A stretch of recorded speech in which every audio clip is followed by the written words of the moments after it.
अस्सलामु अलैकुम वरहमतुल्लाहि वबरकातुहू। आप देख रहे हैं यूट्यूब चैनल इकरा स्पीक्स नाउ। सर्दियों का मौसम है, सर्दी भी शदीद है और सर्दी में सफ़र वगैरह की ज़रूरत भी पेश आती रहती है। तो ऐसे मौसम में या ऐसी सख्त सर्दी में वज़ू इंतहाई मुश्किल हो जाता है। ठंडे पानी से बार बार वज़ू या पाँव धोना मुश्किल लगता है। तो इसमें हमारे लिए शरीयत ने, अल्लाह ताला ने बड़ी आसानी रखी है, जो कि कुछ लोगों को मालूम है और कुछ को मालूम नहीं है। अगर आप ये मुकम्मल वीडियो सुन लेती हैं तो इंशाल्लाह आपके लिए बहुत बड़ी आसानी हो जाएगी, ख़ासतौर पर सर्दी के मौसम में। और इससे में हम वज़ू के मुतालिक बात करेंगे कि वज़ू में पाँव धोने के मुतालिक। लेकिन इससे पहले मैंने एक वीडियो अपलोड की थी कि सर्दियों में गुस्ल या वज़ू करना मुश्किल हो तो क्या किया जाए। यानी सर्दी में सख्त अगर सर्दी है तो आपको गुस्ल या वज़ू करने की ज़रूरत नहीं, आपके पास आसान रास्ता मौजूद है।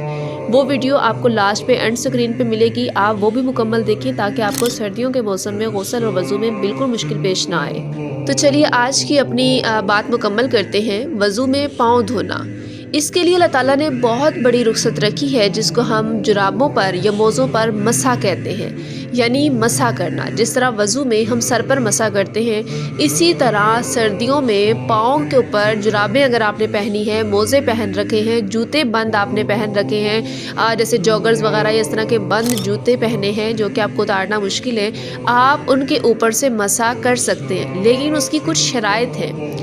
ऐसे नहीं है कि बस जैसे आपने पहना आपने मसा कर लिया, इतनी सी बात सुन ली। आप मुकम्मल सुने ताकि आपको पता चल सके कि उसमें क्या क्या शराइत हैं और तरीक़ाकार मुकम्मल क्या है।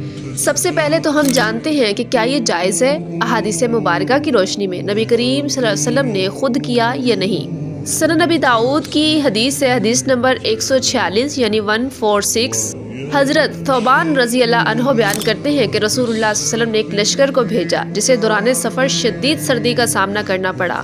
वापसी पर जब उन्होंने अपनी इस तकलीफ़ का यानी सर्दी का जिक्र किया तो नबी करीम सल्लल्लाहु अलैहि वसल्लम ने उन्हें हुक्म दिया कि तुम पगड़ियों और तसाख़ीन पर मसा कर लिया करो। अब ये जो लफ्ज़ है ना तसाख़ीन, इसका क्या मतलब है? इससे मुराद पाँव के ऊपर कोई भी ऐसी चीज़ ढांकना जिसके ज़रिए आप पाँव को गर्माइश देना चाहते हैं। वो मोज़े भी हो सकते हैं, वो बंद आपके जूते यानी जो टखनों तक ऊपर तक हो। ये नहीं कि बंद से मुराद जो है वो आपकी उंगलियां सिर्फ कवर हैं, बंद टखनों तक अगर आपके जूते हैं, जुराबे हैं, मोज़े हैं जो आपके पाँव को गर्म करने के लिए पहने गए हैं, तो उनके ऊपर मसा करने का इस हदीस मुबारका में जिक्र मिलता है और ये हदीस मुबारका बिल्कुल सही है। अच्छा, इसमें लफ्ज़ था तसाख़ीन का। अब हमें जो है ज़ाहिर है कुछ लोग इख्तलाफ रखते हैं इस चीज़ से, तो हमें लफ्ज़ जुराबें जो है वो तलाश करनी है, यानी जुराबें ही हमें मिलनी चाहिए। तो जामिया तिर्मिज़ी की हदीस है, हदीस नंबर 99 जिसमें जौराबैन का लफ्ज़ आपको अरबी में भी मिल जाएगा। रसूलुल्लाह सल्लल्लाहु अलैहि वसल्लम ने वज़ू फरमाया और अपनी जुराबों पर और जूतियों पर मसा फरमाया। ये इस हदीस के अल्फाज हैं। अब तो इसमें कोई ऐसी चीज़ बाकी नहीं रहेगी जिसमें शक व शुबा हो। ये आपके सामने 2 अहादीस मैंने पेश की और इसी तरह बेशुमार अहादीस मौजूद हैं। मुख्तलिफ सहाबा कराम, जिसमें बड़े बड़े सहाबा कराम के नाम मौजूद हैं, तो बकर सिद्दीक़ रज़ी अल्लाह अन्हु, हज़रत उमर रज़ी अल्लाह अन्हु, हज़रत अली रज़ी अल्लाह अन्हु, मुग़ीरा बिन शुअबा रज़ी अल्लाह अन्हु, इसी तरह बेशुमार सहाबा कराम का इस पर अमल रहा है। तो इसलिए इसमें शक की कोई गुंजाइश नहीं है। दीन इस्लाम हमें ये आसानी देता है और नबी करीम सल्लल्लाहु अलैहि वसल्लम ने फरमाया कि अल्लाह की तरफ से दी गई रुख्सतों पर अमल ज़रूर करो। अल्लाह की तरफ से एक तुम्हें रुख्सत दी गई है, आसानी दी गई है, तो हमें ज़रूर उससे फ़ायदा उठाना चाहिए। ये तो थी बात के जुराबों पर मसा के जायज़ होने की कि हम कर सकते हैं। नबी करीम सल्लल्लाहु अलैहि वसल्लम के अपने आमाल में से, अपनी अहादीस में से हमें मिल जाता है, या सहाबा कराम के आमाल में से हमें मिल जाता है। लेकिन अब इसकी शराइत क्या है, कब, कैसे और कितने वक़्त के लिए हम कर सकते हैं। अच्छा, सबसे पहले इसका तरीका जान लेते हैं, जुराबों पर मसा की मुद्दत जान लेते हैं और कितने टाइम के लिए यानी हम कर सकते हैं और कब कर सकते हैं। सबसे पहले तो मुसाफिर के लिए अगर देखा जाए, यानी अगर कोई सफ़र की हालत में है तो उसके लिए हदीस मुबारका में 3 दिन की रुख्सत मौजूद है।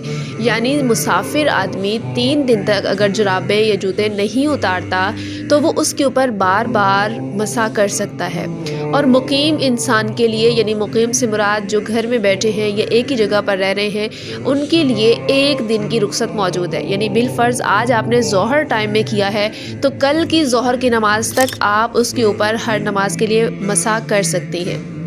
یہ تو اس کی مدت ہے، یعنی اتنا ٹائم آپ اگر نہیں اتار رہے اور اس کے بعد جو ہے آپ کو بے شک قضائے حاجت کے لیے جانا پڑا یا وضو آپ کا نہیں برقرار تھا، پھر بھی اس کے اوپر کریں گے۔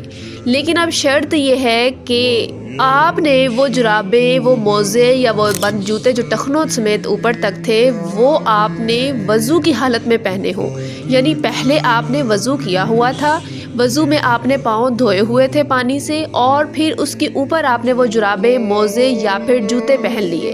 تو اس طرح اب جب تک آپ جو ہے مسافر ہیں تو 3 دن، مقیم ہیں تو اگلے اس ٹائم تک آپ اس کے اوپر بار بار مسح کر کے نماز ادا کر سکتے ہیں۔ اس میں آپ کو بار بار پاؤں دھونے کی ضرورت پیش نہیں آئے گی۔ اچھا، ایک اور چیز جو لوگوں کو کنفیوز کرتی ہے وہ یہ ہے کہ جرابیں کیسی ہونی چاہیے۔ جرابیں جو ہے وہ اتنی باریک نہ ہوں کہ ان کے اوپر آپ نے گیلا ہاتھ لگایا تو آپ کے پاؤں تک پانی پہنچ رہے، تو وہ تو یہ صلاحیت نہیں رکھتی گرمائش دینے کی پاؤں کو۔ جیسے ہم سردیوں میں جرابیں پہنتے ہیں جو ہمارے پاؤں کو گرمائش دیتی ہیں، ہمارے پاؤں اس میں سے نظر نہیں آ رہے، تھوڑی موٹی تہ والی ہوتی ہیں، وہ جرابیں ہونی چاہیے۔ یا آپ کے جوتے یا موزے ایسے ہیں جو آپ کے ٹخنوں کو کور کر رہے ہیں، اگر یہ شرائط پوری ہے تو پھر آپ اس کے اوپر مسح کر سکتی ہیں۔ مسح کرنے کا طریقہ کیا ہے؟ مسح کرنے کا طریقہ یہ ہے کہ آپ کی جو ہاتھ کی 3 انگلیاں ہیں، یہ 4 انگلیاں بھی آپ لے لیں، اپنے ہاتھوں کی انگلیوں کو ہلکا گیلا کرنا، اتنا بھی گیلا نہیں کہ آپ کے اوپر پانی وہ سارا لگ جائے اور وہ مسح کی سہولت کا فائدہ ہی نہ ہو۔ ہلکا گیلا کرنا ہے آپ نے، اور اپنی انگلیوں کو اس طرح پاؤں کے اوپر والی جو سائیڈ ہے اس کے اوپر بس ایسے صرف پھیر لینا ہے۔ یہ آپ کے مسح کا مکمل طریقہ ہے۔ یہ اللہ کی طرف سے دی گئی رخصت ہے، اس کو دوسروں کے ساتھ بھی شیئر کریں کیونکہ موسم ایسا ہے اور اس میں آسانی لوگوں تک پہنچانا ہمارے لیے فرض ہے، اور آپ دوسروں